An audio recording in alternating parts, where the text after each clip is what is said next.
Bullshit! Hello, welcome back to Dots FM. This is Nikki, I am Les, and what have we got on today's episode? Well, we've obviously got vintage synth top trumps. It wouldn't be the same without getting beat at top trumps. I know, we're going to run out of cards soon. We've got some stuff about the Korg Volkers, which I'm going to be showing you at my setup anyway.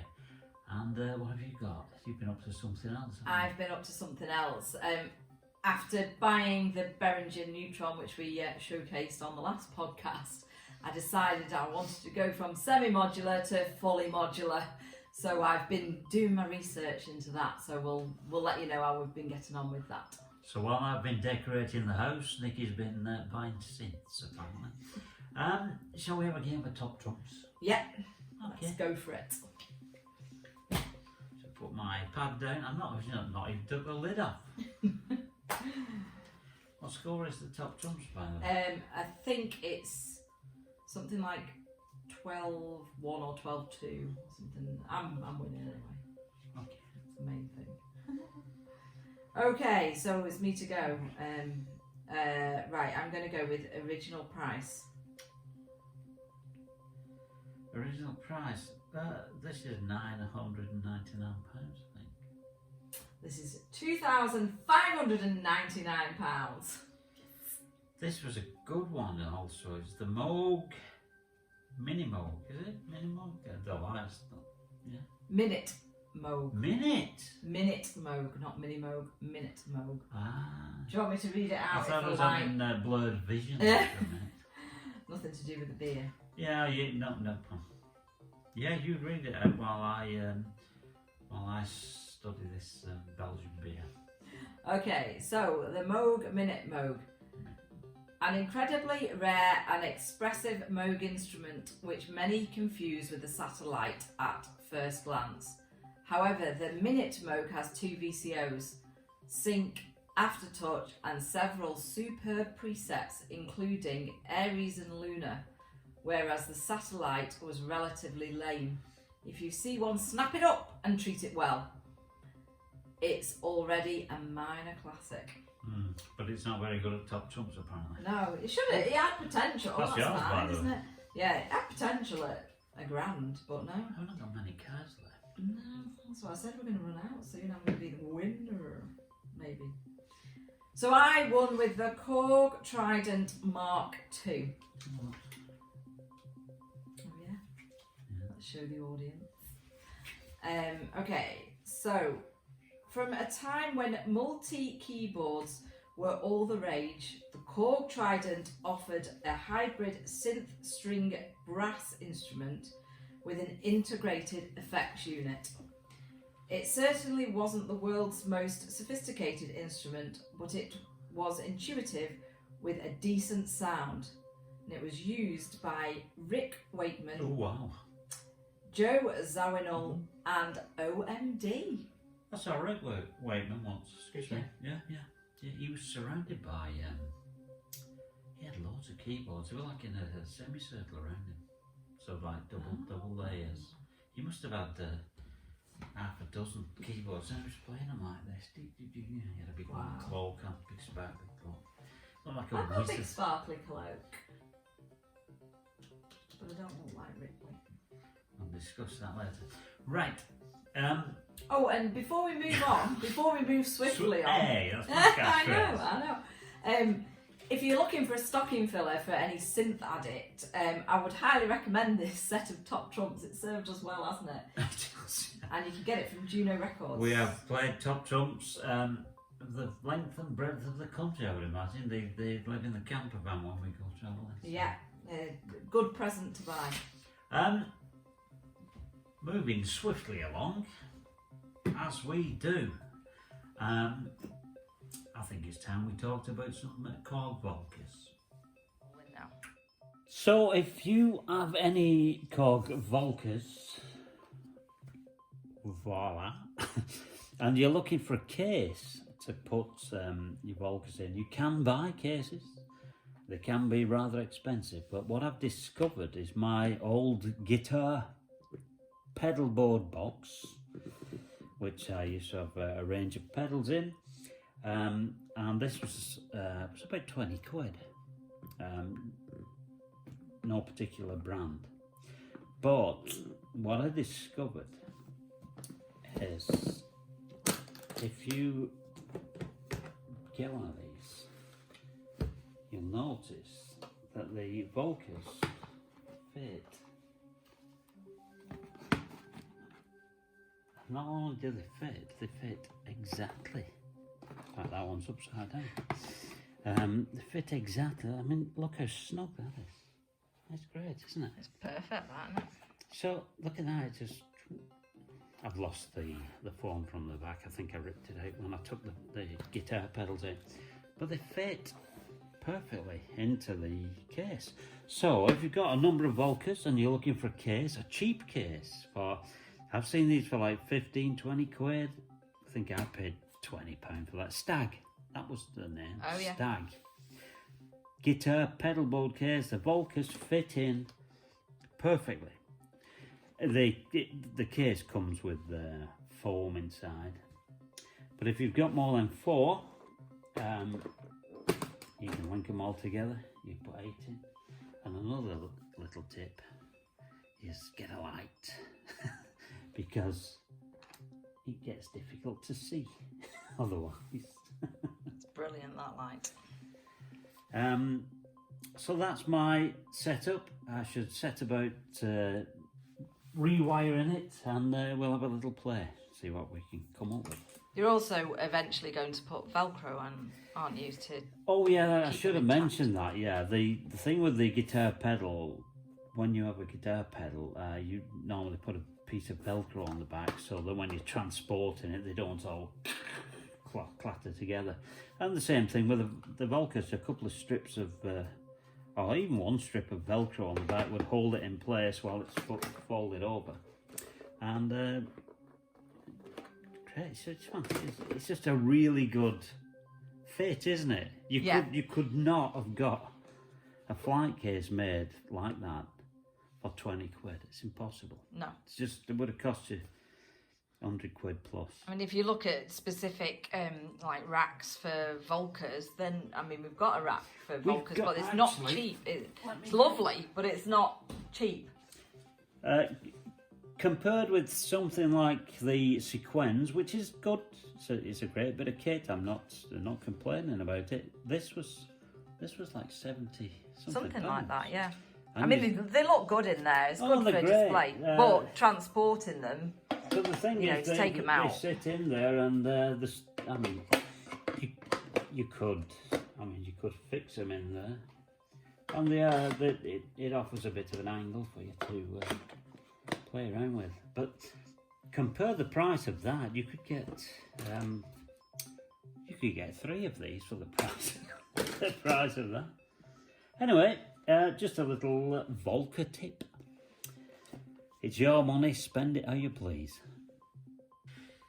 Anyway, that's what I've been up to lately. While I've been decorating the house, almost every room in the house, Nikki's been up to something else. Do you want to enlighten us? I have. Well, after buying the Behringer Neutron and going semi-modular, I then decided I wanted to go fully modular and started, and I've been resisting a Euro rack for ages. I was like, oh, we don't need one of them, but yeah, all the fancy wires and stuff just lured me in. So I thought I'll write a notebook of, let's think about this. It's not a cheap hobby to have, and so I was like, I'm going to think about this properly and write a to-do list and research what we do before we go modular. And follow a certain order of steps, really, aren't there? Yes. To modular. There's a certain order that you need to stick to, I would imagine. Yeah. You can't just dive into this thing. No, it needs a lot of research because you need to buy the right modules for the sound that you need. So these notes, which we are going to display, this has been inspired by a guy called Robin Vincent on YouTube. He's called Molten Modular. think this is one of his official shirts. Seriously, I didn't think anyone had better shirts than Les until I saw Robin Vincent. They are awesome. He does have good shirts. He has amazing shirts. But he's got very good advice because he takes you on his journey of going modular, and he gives you a to-do list, as we have here, of what we should be following. So we will show you my to-do list for going modular. Okay, let's have a look.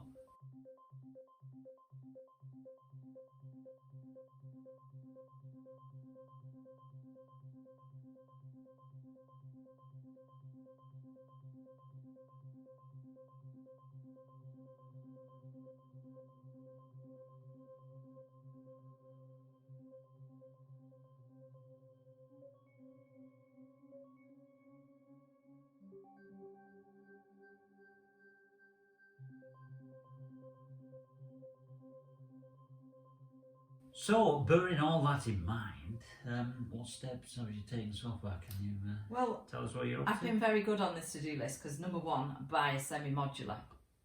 Yeah. Which I did. Learn it inside out. Yeah. Well, I am learning it, so yeah, I've done okay. I did skip a few steps though because I got a bit excited. It was near Black Friday. There was deals on. What steps did you miss out? I did think about additional modules. I did think about step 2, and I did start researching because I've watched all of Molten Modular's YouTube videos. I've watched all of his shirts. You've seen all his shirts, yes. But then I did kind of jump to step 8 and bought a couple of modules. It was Black Friday. It was a deal. So just briefly, we will go into more detail on another podcast, but I did buy the Maths, which apparently is the number 1 Eurorack module. It is designed to modulate sound, so it's a modulator, it's a utility module. It does everything. It's got envelopes and LFOs and all kinds of stuff, so I'm really looking forward to having a play with this. And also one of our other favourite manufacturers is Bastel. So we got the Bastel popcorn. That was also on a deal. These were both from Elevator Sound, which is we love that shop. one of our favourite synth shops. We should take a trip to...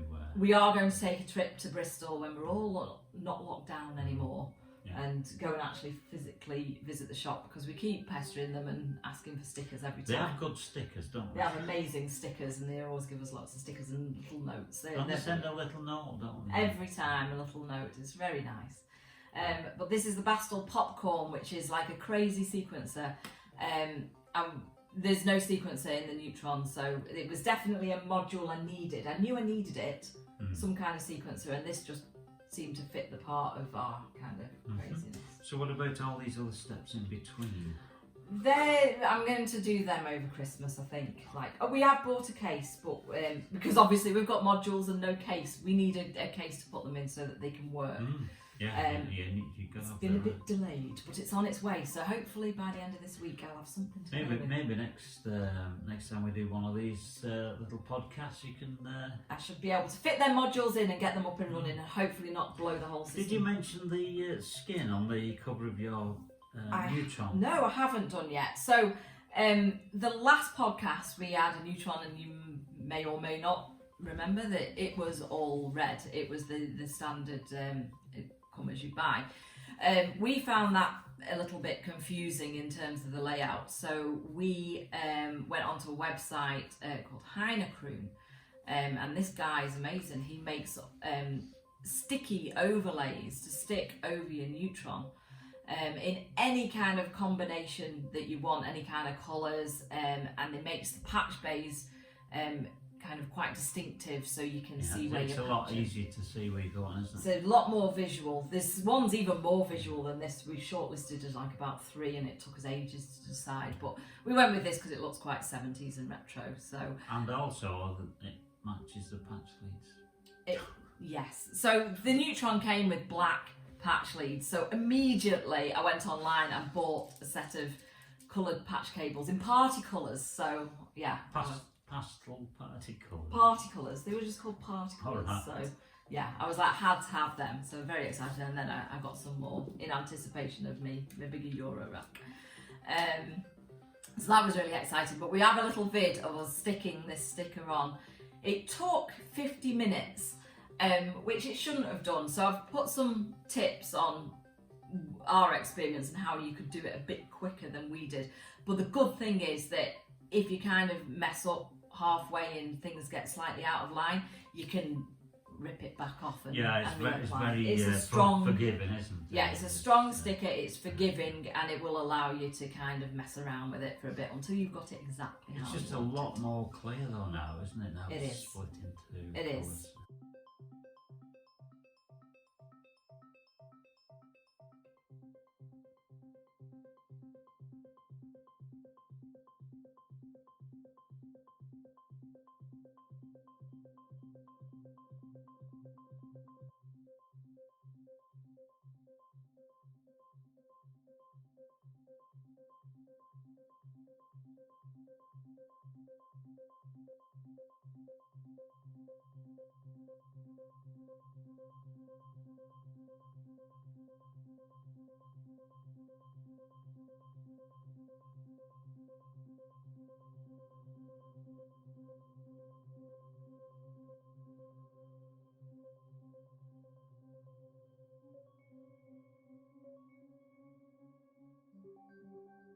So that's us on our start of our Euro rack adventure.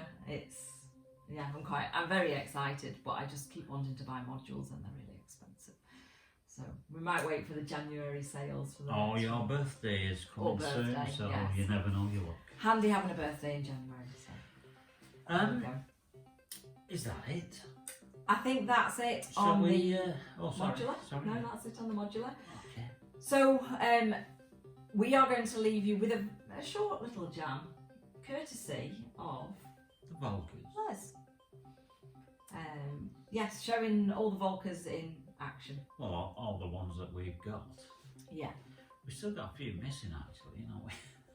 there are a few. more in the collection. No. You need another case though. Incidentally, if you do have any Volkers or you are interested in that kind of activity, you should check out Tony Horgan.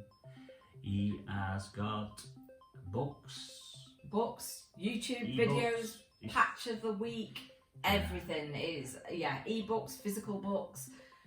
He's done jam sessions himself. He's absolutely brilliant. He is the genius of the Cog Volker, and we can only learn from his teachings. Yeah.